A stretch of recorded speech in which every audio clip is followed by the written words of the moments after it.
All of you. अब आपकी next class जो है वो केमिस्ट्री की स्टार्ट की है और अब देखिए आप केमिस्ट्री में आप कहाँ तक कर चुके थे।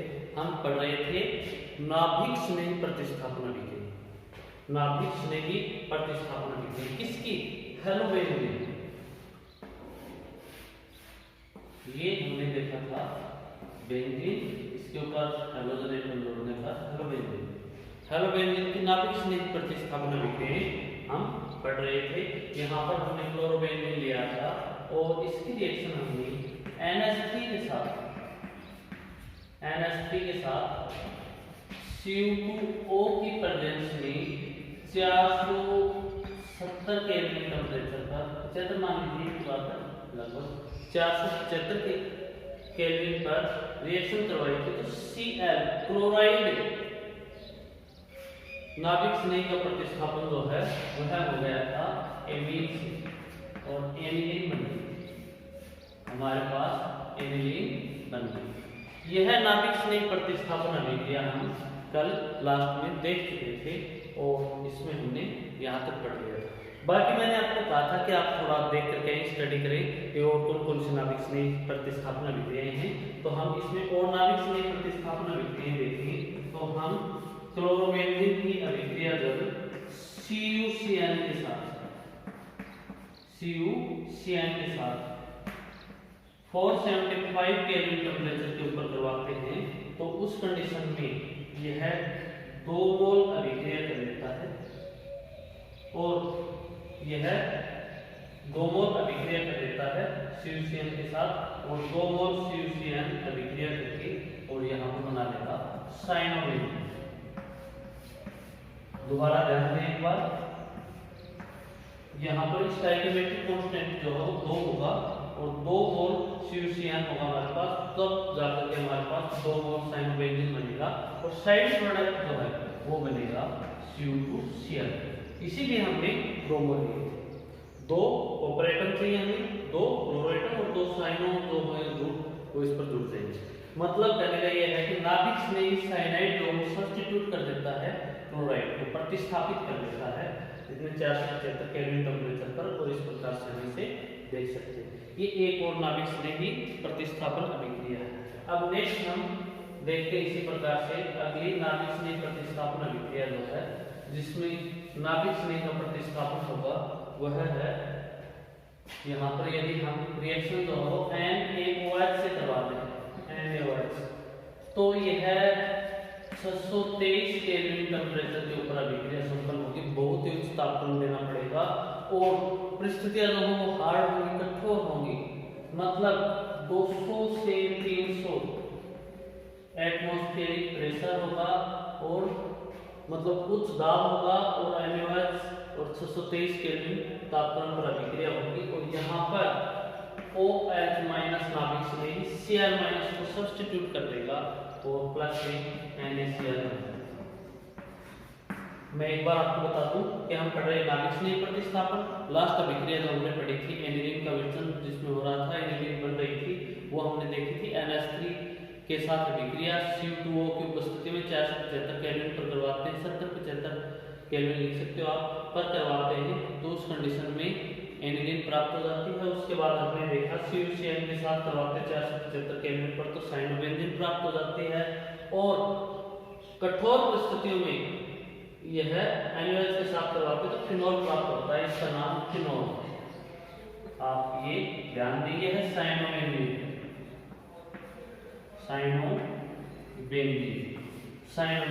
फिनोल, ये क्लोरोबेंजीन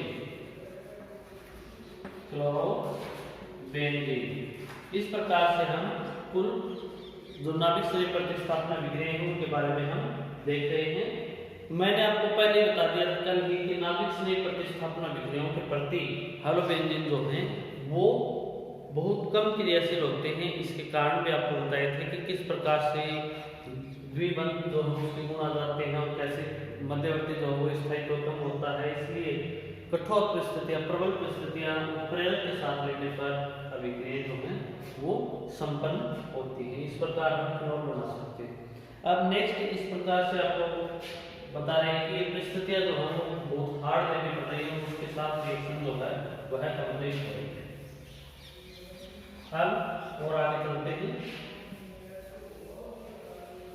ये जो परिस्थितियां हैं उसके बारे में मैं आपको बता दूं कि यदि कोई इलेक्ट्रॉन आकर्षी समूह है, electron attractive group, electron Aakarshi समूह है, आपको 11th में बता चुका हूं इलेक्ट्रॉन आकर्षी समूह कौन कौन से हैं।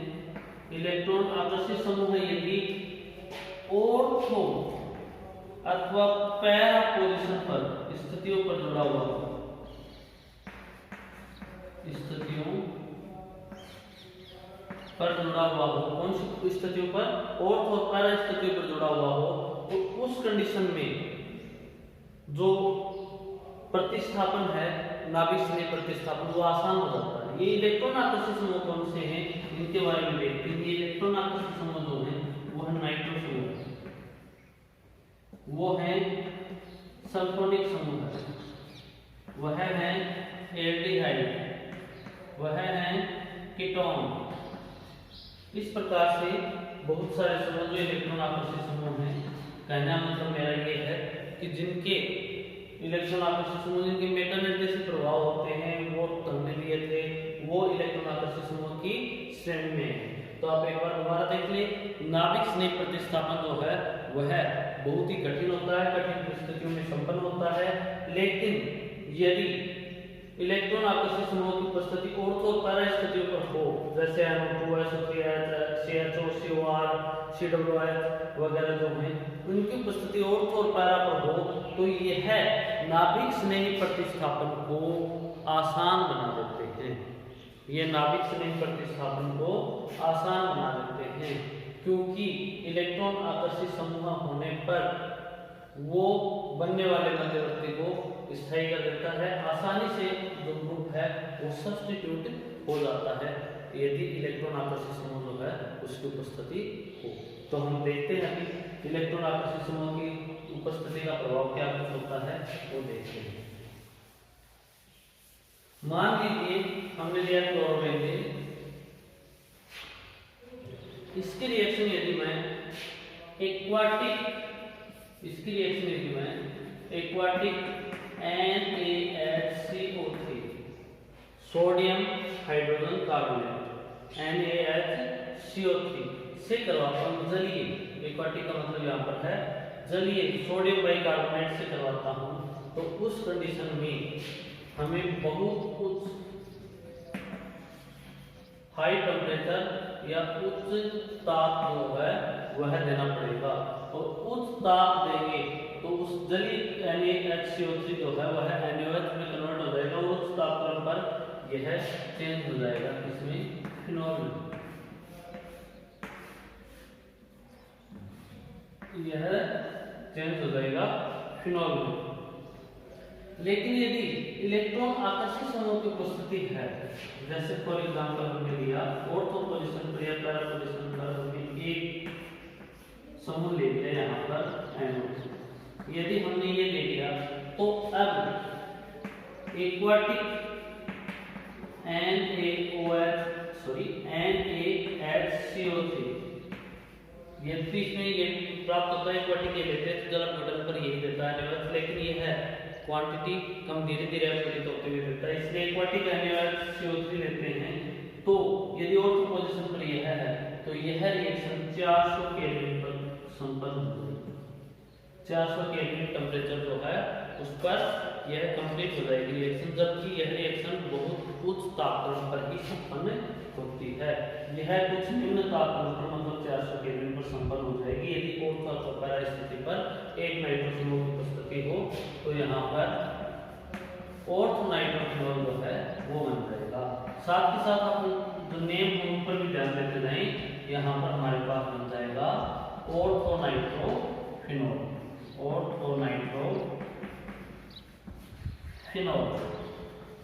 ऑर्थो नाइट्रोफिनॉल बन जाएगा, और यह है हमारे पास फिनॉल, और ये किससे बना, ये है बना ortho chloro nitrophenol, ortho chloro nitrophenol. Orthochloronitrophenol की रिएक्शन जब हमने जलीय NaCO3 के साथ करवाई 400 केल्विन पर, तो हमें ऑर्थोनाइट्रोफिनॉल जो है वह प्राप्त हो गया। अब देखिए, यदि ऑर्थो और पैरा दोनों स्थितियों पर एक साथ नाइट्रो समूह, मतलब दो नाइट्रो समूह की उपस्थिति हो, मैं ऊपर वाले में चेंज कर रहा हूँ, आप ये देख लें एक बार। अब मैं आगे कर रहा हूँ कि यदि दो कंडीशन पर स्थितियों पर नाइट्रो समूह की उपस्थिति हो, तो उस कंडीशन में यह रिएक्शन जो है वह एक्वाटिक NaCO3 के साथ और भी आसान हो जाएगी, और वो हम देखेंगे किस प्रकार से होती है। यह 370 केल्विन पर रिएक्शन जो है वो कंप्लीट हो जाती है, और हमें ऑर्थो पैरा नाइट्रोफिनॉल प्राप्त हो जाता है।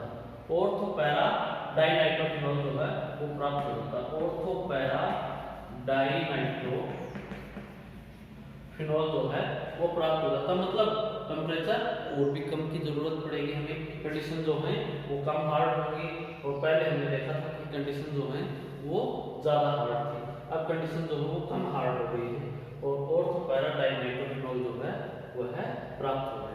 अब आप कहोगे कि यदि और कर लें तो हाँ बिल्कुल, यदि हम इस पर सभी ऑर्थो और पैरा कंडीशन पर नाइट्रो समूह की उपस्थिति ले आएंगे, तो उस कंडीशन में 2 1 2 3 4 5 6 2 4 6 ट्राई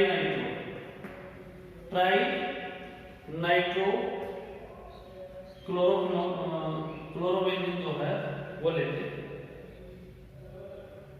क्लोरोनाइट्रो बेंजीन है, पहले थोड़ा सा ध्यान दें, क्लोर बाय मिस्टेक लिखा गया, मैनुअल मिस्टेक थी, यहाँ पर ये था बेंजीन पहले। और अब यदि हम देखें 2 4 6 ट्राई नाइट्रो क्लोरोबेंजीन,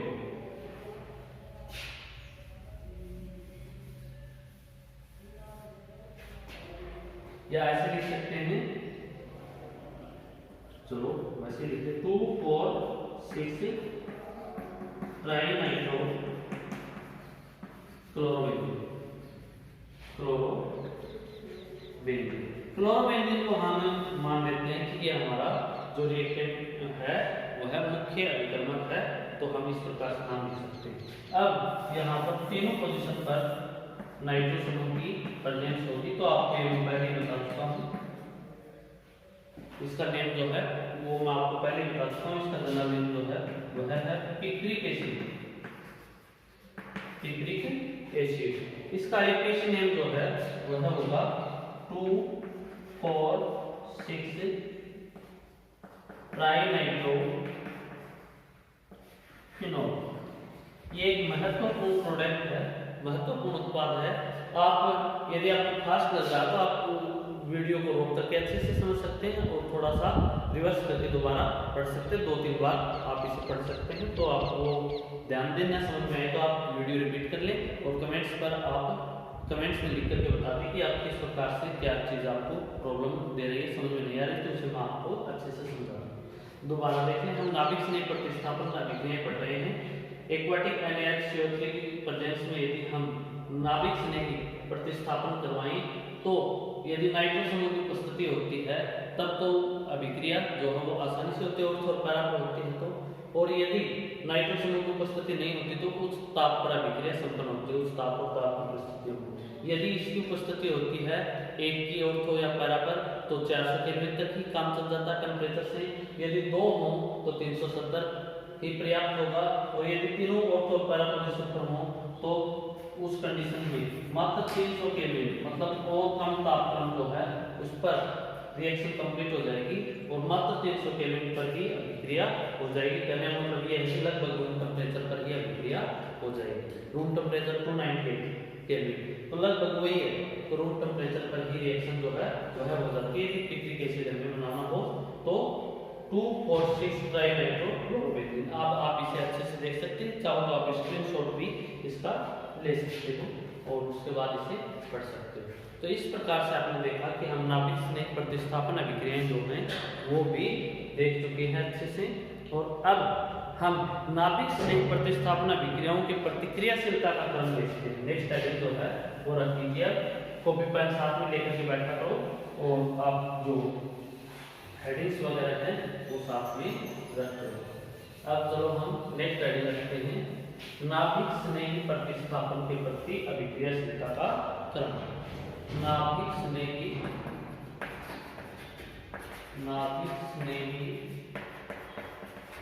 प्रतिस्थापन के प्रति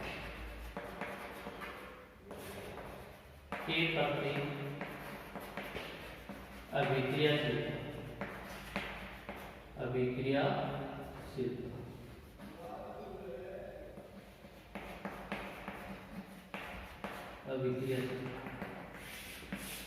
नाभिक स्नेही प्रतिस्थापन के प्रति अभिक्रियाशीलता ये देखिए।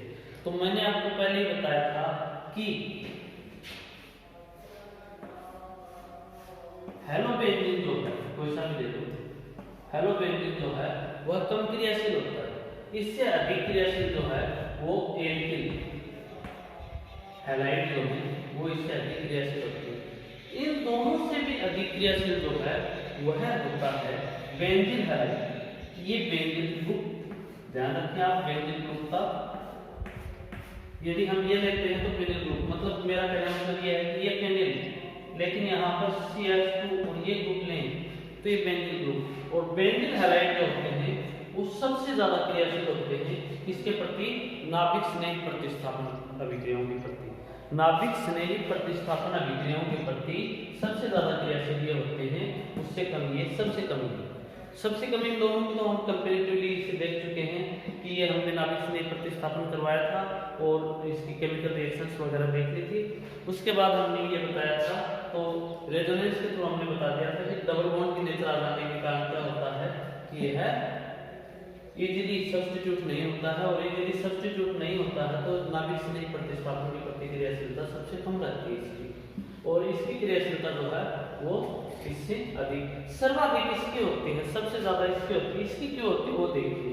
तो इसके लिए हम देखें कि नाभिक स्नेह प्रतिस्थापन यदि हम करवाते हैं बेंजीन हैलाइड का, तो उस कंडीशन में नाभिक स्नेही यहाँ से X माइनस सब्स्टिट्यूट होने के बाद, यहाँ पर सॉरी रिमूव होने के बाद यदि X माइनस निकाल देते हैं तो जो स्पेसीज बचती है वो X माइनस निकाल दे तो स्पेसीज बचेगी CH2 के ऊपर प्लस ये बॉन्ड टूटेगा, बॉन्डिंग इलेक्ट्रॉन जो है वो X लेकर के निकल जाएगा। X माइनस निकल जाने के बाद हमारे पास होना बचा बेंजीन ग्रुप CH2 प्लस, हमारे पास क्या बचा बेंजीन ग्रुप बचा। अब बेंजीन ग्रुप जो है उसका यदि हम देखें तो अनुनाद के द्वारा स्थायित्व हो जाता है, अनुनाद के द्वारा इसका स्थायित्व हो जाता है। कहने का मतलब मेरा ये है कि न्यूक्लियोफाइल के हटने के बाद जो इंटरमीडिएट बनता है, जो मध्यवर्ती बनता है, जैसे बेंजीन कार्बोनियम आयन मध्यवर्ती के रूप में बनता है, तो यह मध्यवर्ती अनुनाद के द्वारा स्थायी हो जाता है। अनुनाद के द्वारा कैसे देखिए, इस CH2 तो प्लस है, प्लस है तो ये पाई इलेक्ट्रॉन्स को अपनी ओर अट्रैक्ट करेगा, और पाई इलेक्ट्रॉन्स क्या करेंगे यहाँ पर डबल बॉन्ड बनाएंगे, यहाँ पर डबल बॉन्ड बनाएंगे तो ये डबल बॉन्ड और इलेक्ट्रॉन आ जाने के कारण पॉजिटिव चार्ज जो हो हट जाएगा, और पॉजिटिव चार्ज कहाँ पर आ जाएगा यहाँ पर, बाकी double bond as it is रहेंगे। यहाँ पर क्यों आया, क्योंकि पाई इलेक्ट्रॉन आगे विस्थानीकृत होने से, आगे चले जाने से यहाँ पर इलेक्ट्रॉन्स डिफिशिएंसी आ गई, इसके कारण यहाँ पर पॉजिटिव चार्ज। अब आगे क्या होगा, आगे इसी प्रकार से हम रेजोनेटिंग स्ट्रक्चर जो है वो बनाते हैं। तो हम देखेंगे कि रेजोनेटिंग स्ट्रक्चर ये सेकंड थी, अब थर्ड बन जाती है CH2, यहाँ पर पॉजिटिव चार्ज आ जाएगा। कहने का मेरा मतलब ये है कि यह है रेजोनेटिंग स्ट्रक्चर जो हम फाइट के थ्रू स्टेबल हो जाता है। अगली रेजोनेटिंग स्ट्रक्चर जो है वो ये है, यह होगी, इससे पहले वाली हमने देखी थी कि यह थी।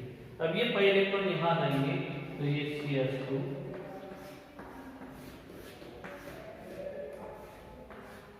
ये पॉजिटिव चार्ज, यहाँ पर डबल बॉन्ड था ही, अब लास्ट ये यहाँ पर वापस आ जाएगा तो केकुले रेजोनेंस हो जाएगा। कौन सा रेजोनेंस हो जाएगा? केकुले रेजोनेंस, जो हम आगे देखते हैं। CH2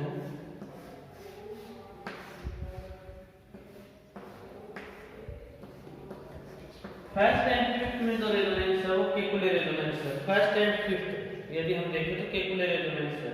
इस प्रकार से बनने वाला जो इंटरमीडिएट है इसमें इस जो सीक्वेंस हमने दी थी, इस सीक्वेंस में बनने वाला जो सबसे ज्यादा हमने रिएक्टिविटी जो है न्यूक्लियोफिलिक सब्स्टिट्यूशन के लिए, नाभिक स्नेह प्रतिस्थापन के लिए सबसे ज्यादा जो रिएक्टिविटी है वो हमने बताई थी किसकी?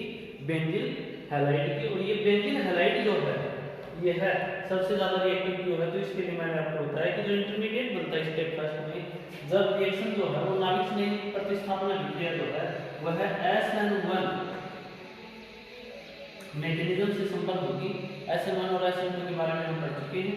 SN1 में जो कार्बोनियम इंटरमीडिएट बनेगा वो कार्बोनियम इंटरमीडिएट बनेगा ये बेंजील कार्बोनियम मध्यवर्ती बनेगा। बेंजील कार्बोनियम मध्यवर्ती जो है वह अनुनाद के द्वारा स्थापित रहेगा। Resonating structure first, second, third, fourth and fifth. Resonating structure इस प्रकार से बन जाएंगी। बेंजील कार्बोनियम आयन जो है वह अनुनाद के द्वारा स्थायी हो जाएगा। तो इंटरमीडिएट का या मध्यवर्ती का स्थायित्व जितना ज्यादा होता है उतना ही अभिक्रिया की दर जो बढ़ जाती है, क्योंकि मध्यवर्ती की स्थायित्व के साथ ही अभिक्रिया की दर सीधे रिलेटेड होती है, सीधे संबंधित होती है। और मध्यवर्ती जो है वह इस प्रकार से आपने देखा कि मध्यवर्ती जो है उसका स्थायित्व बढ़ जाएगा और रिएक्शन रेट जो है वो अधिक होगी, रिएक्टिविटी जो है वो अधिक होगी, सर्वाधिक होगी। तो इस प्रकार से आप समझ चुके होंगे कि SN1 मैकेनिज्म के थ्रू रिएक्शन कंप्लीट होगी और SN1 में जो कार्बोनियम आयन बना वह इस प्रकार से स्टेबल हो जाएगा। और स्टेबल होने के बाद, स्थायी होने के बाद अभिक्रिया की दर सर्वाधिक, उससे कम इसकी सबसे कम। इसमें आपको 1 डिग्री, 2 डिग्री, 3 डिग्री के अकॉर्डिंग आपको पहले ही बता सकता हूँ। आप स्क्रीनशॉट ले सकते हैं या अच्छे से समझ सकते हैं वीडियो को पॉज करके, और कॉपी साथ में लेकर बैठे, साथ में लिखते हुए आप इसे अच्छे से समझते हुए चलें। इस प्रकार से हमने देखा नाभिक स्नेह प्रतिस्थापन के प्रति अभिक्रियाशीलता का कर्व। अब आगे बढ़ते हैं। आगे हम नेक्स्ट जो है हेडिंग वो देखते हैं।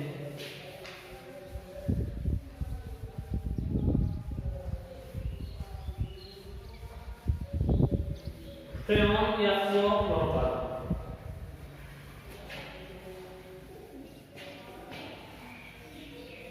नेक्स्ट हम देखते हैं फ्रेऑन या क्लोरोफ्लोरोकार्बन। फ्रेऑन या क्लोरोफ्लोरोकार्बन कर सकते हैं, CH कर सकते हैं, क्लोरोफ्लोरोकार्बन, CH, क्लोरोफ्लोरोकार्बन। ये क्या होता है क्लोरोफ्लोरोकार्बन या फ्रेऑन? देखिए, जब ऑर्गेनिक कंपाउंड में कार्बन और हाइड्रोजन के साथ साथ क्लोरीन और फ्लोरीन भी उपस्थित हो, हमेशा जरूरी नहीं होता कि हाइड्रोजन की उपस्थिति हो, लेकिन कार्बनिक यौगिकों में जिनमें फ्लोरीन और क्लोरीन की उपस्थिति हो वो क्लोरोफ्लोरोकार्बन कहलाएंगे या फ्रेऑन कहलाएंगे। फ्रेऑन जो है उनको हम कार्बन टेट्राक्लोराइड या एक फ्रेऑन से दूसरे फ्रेऑन को हम आसानी से प्राप्त कर सकते हैं।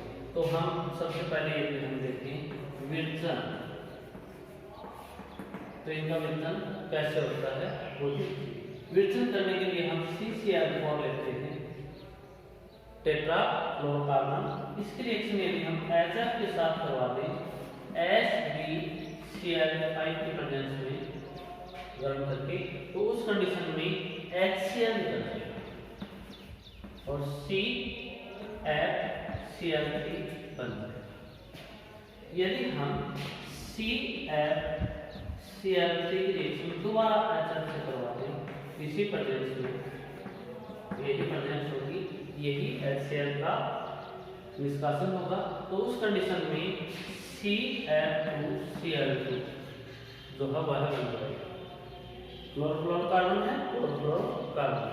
अब नेक्स्ट जो है वह है हम लेते हैं C2Cl6 ये ले लेते हैं। तो इसकी रिएक्शन ये मैं HF की प्रेजेंस में कहूँ 2 मोल ले लेता हूँ और प्रेजेंस वही 2 और -2HCl जो है वो निकाल दे। तो 2 क्लोरीन की जगह 2 क्लोरीन आ जाएंगे C2H2Cl4। ये है इस प्रकार से क्लोरोफ्लोरोकार्बन निकला। अब मैं आपको इनके जो नेम हैं वो बताता हूँ। इन्हें जनरली फ्रेऑन कहते हैं, फ्रेऑन। और उसके बाद नंबर देते हैं आपको। पहले भी मैं 2-3 बार बताता हूँ, 11th में भी आज की बात, 12th में भी मैं आपको अभी थोड़े टाइम पहले बता के आया हूँ। इनके जो नेम होते हैं वो एक बार आप देखेंगे। इनके नेम जो होते हैं वो होते हैं फ्रेऑन XYZ, फ्रेऑन XYZ। यहाँ पर X जो है ऊपर की तरफ ले लेते हैं, X जो है वो नंबर ऑफ कार्बन -1, जितने कार्बन हैं उसमें से एक घटा दें। Y जो है वह है number of hydrogen, number of hydrogen +1, उसमें एक जोड़ दीजिए। हाइड्रोजन जो है उनकी संख्या में एक जोड़ दीजिए, यदि 0 है तो 0 + 1 कर दीजिए। और Z जो है, Z लास्ट वाला जो है वो नंबर ऑफ फ्लोरीन एटम है, फ्लोरीन एटम है। और इस प्रकार से हम इसका नोमेनक्लेचर कर सकते हैं। तो आप देखिए फ्रेंड X की जगह आ जाएगा 0, क्योंकि कार्बन की संख्या 1 है, 1 - 1 0, लिखने की जरूरत नहीं है। दूसरा है Y हाइड्रोजन की संख्या 0 है, 0 + 1, तो यहाँ पर हो जाएगा 1। और Z जो है नंबर ऑफ फ्लोरीन एटम, तो ये 1 फ्लोरीन एटम 1 है, तो ये फ्रेंड 11 है। इसी तरीके से आपको बताया हुआ फ्लैश क्लासेस में खूब अच्छे तरीके से बताया हुआ, तो आप इसी तरीके से नाम लिख जाओगे और इसका लिखोगे फ्रेऑन। X की वैल्यू 0, क्योंकि कार्बन की संख्या में से 1 घटाएंगे तो 0 हो जाएगा। X की हाइड्रोजन नहीं है तो 0 + 1 हो जाएगा। और फ्लोरीन नंबर ऑफ फ्लोरीन 2 है, तो ये फ्रेऑन 12 है। इसी प्रकार से ये है फ्रेऑन। देखिए नंबर ऑफ कार्बन 2 में से 1 घटा दीजिए, 1 बचा। नंबर ऑफ हाइड्रोजन 0 है, 0 में 1 जोड़ दीजिए, 1 आ गया। नंबर ऑफ फ्लोरीन एटम 2 है, फ्रेऑन 112, इसका नाम हो गया फ्रेऑन 112। इस प्रकार से हम देख सकते हैं फ्रेऑन 11 है, फ्रेऑन 12 है, फ्रेऑन 112। ये इनके नेम जो हैं वो लिखे जा सकते हैं। आप इसको अच्छे से स्क्रीनशॉट लेकर के सेव करके भी रख सकते हो, आप इसे अच्छे से पढ़ सकते हैं। रफ कॉपी में इनकी प्रैक्टिस आपके साथ करते रहें, क्योंकि जब तक आप हाथ से नहीं लिखते, प्रैक्टिस नहीं करते हो, तब तक पॉसिबिलिटी जो है वो कम रहती है दिमाग में रुके रहने की। ये बातें थोड़ा सा आप सहयोग करें और कॉपी लेकर के अच्छे से इन्हें पढ़ते हैं। इस प्रकार से हम इनका फॉर्मेशन भी कर सकते हैं, वितरण भी कर सकते हैं और नेम जो है वो भी दे सकते हैं। अब आप कहोगे कि फ्रेऑन है, काम किस काम में आते हैं, कहाँ पर होते हैं, क्या कुछ इनका यूज है? तो इनका यूज यदि हम देखें तो इन्हें प्रशीतक, रेफ्रिजरेशन में काम में लिया जाता है और प्रशीतक के रूप में काम में लिया जाता है। तो कहाँ पर ये काम में आएंगे? एयर कंडीशनर में ये काम में आएंगे, रेफ्रिजरेटर में ये काम में आएंगे।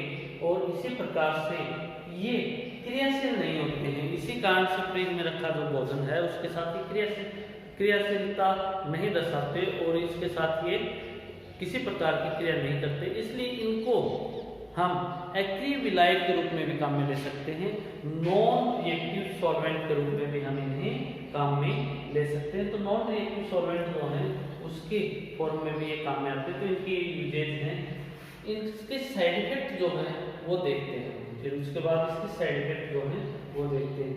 रेफ्रिजरेटर को हमें जितना जरूरत उतना ही खोलना चाहिए और उतने ही समय तक खोलना चाहिए, तुरंत सामान बाहर निकाल करके तुरंत बंद कर देना चाहिए। एयर कंडीशनर का यूज कम से कम करना चाहिए, जितना जरूरत हो उतनी ही करना चाहिए, क्योंकि इनमें जो CH क्लोरोफ्लोरोकार्बन भरा जाता है कंप्रेसर में, वह धीरे धीरे रिमूव होकर के और वह चला जाता है कहाँ पर? वह चला जाता है इन्वायरमेंट में। और इन्वायरमेंट में यह है ओजोन डिप्लेशन में एक मेन रोल प्ले करता है। ओजोन डिप्लेशन क्या है? या ओजोन परत का वाष्प हो रहा है वो कैसे है, क्या है, इसके बारे में हम देखेंगे। ओजोन को यह है किस प्रकार से क्षरित कर रहा है, ओजोन परत को किस प्रकार से क्षरित कर रहा है, डिप्लेशन ऑफ ओजोन लेयर कैसे होता है वो देखिए। यह CF जो है वो है अपघटित होकर के डिकम्पोज होकर के Cl फ्री रेडिकल देता है, CF2Cl2। यह डिकम्पोज होगा और डिकम्पोज होकर के यह देगा CF2Cl free radical plus Cl free radical. यह Cl फ्री रेडिकल जो है वो बहुत ज्यादा रिएक्टिव होता है और यह ओजोन के साथ रिएक्शन करेगा, O3 plus Cl free radical, और यह मोनोऑक्साइड बना लेता है CFO फ्री रेडिकल, मोनोऑक्साइड बना लेगा प्लस। यह मोनोऑक्साइड भी आगे रिएक्टिव होता है और यह मोनोऑक्साइड जो है वह है ऑक्सीजन के ओजोन के साथ रिएक्शन करके इसे चेंज कर देता है, Cl फ्री रेडिकल में चला जाता है तो और यह इसे चेंज कर देता है, इसमें डाई ऑक्सीजन में चेंज कर देता है। ठीक है, अब डाई ऑक्सीजन में इस प्रकार से ओजोन परत जो है वह क्षरित होती जाती है धीरे धीरे और क्षरण होकर के उसका क्या हो जाता है, ओजोन का क्षरण हो जाता है और ये डिप्लेशन ऑफ ओजोन लेयर में मेन रोल प्ले करती है। और इसके कारण से बहुत सारे स्किन कैंसर और सनबर्न वगैरह जो है साइड इफेक्ट जो है बहुत ज़्यादा होते हैं। इस प्रकार से हम देखेंगे कि ओजोन परत हमारे जीवन का बहुत अहम हिस्सा है जिसके कारण हम पैराबैंगनी विकिरणों से बचते हैं और ये पैराबैंगनी विकिरणें जो हैं वो सीधी यदि पृथ्वी पर आती है तो इसका बहुत घातक प्रभाव होता है, सनबर्न वगैरह है। और सनबर्न मतलब लाल चकते हो जाते हैं त्वचा पर, सूर्य से त्वचा जो है वह जल जाती है, सनबर्न हो जाता है। तो ये इसमें थोड़ा सा अच्छे से आप ध्यान देंगे तो ये भी यहाँ पर इसका साइड इफेक्ट है, यहाँ पर स्किन कैंसर जो है वो भी इसका साइड इफेक्ट है। इस प्रकार से बहुत सारे ओजोन परत के जो आपको डिटेल से पढ़ने की एक लैंग्वेज है और ये बाकी जो समझने वाली बातें थी वो मैंने आपको बता दी कि किस प्रकार से क्या कुछ है। लेसन के लास्ट में अपना थोड़ा सा पार्ट बचा है और वह है कौन कौन से हैं मैं आपको बता दूँ। DDT जो मैं आपको 11th में पढ़ा चुका हूँ, 11th में आपको पढ़ा चुका हूँ। क्लोराइड जो है उसकी रिएक्शन क्लोरोबेंजीन के साथ करवा देते हैं तो DDT का फॉर्मेशन होता है। आप जरूर देख सकते हैं, थोड़ा सा मैं बताऊंगा आपको आगे, आप जरूर इसे देख सकते हैं। फिर हम आगे पढ़ेंगे नेक्स्ट जो है वो लिंडेन या फिर इसे हम कहेंगे 666 या फिर हम इसे कहेंगे गमेक्सिन। यह भी एक प्रकार का क्या है, जीवाणुनाशी है, इंसेक्टिसाइड है। DDT भी इंसेक्टिसाइड है जो कीट पतंगों को कंट्रोल करने में काम लिया जाता है, जिसको भी लिंडेन अथवा 666 अथवा गैमेक्सिन को भी इसी तरीके से इंसेक्टिसाइड के रूप में काम में लिया जाता है। तो ये सब आपके देखे हुए भी हैं, थोड़ा आप देख करके थोड़ा मैं आपको बता दूंगा, बाकी हम नेक्स्ट क्लास में देखते हैं। तब तक के लिए बेस्ट ऑफ लक।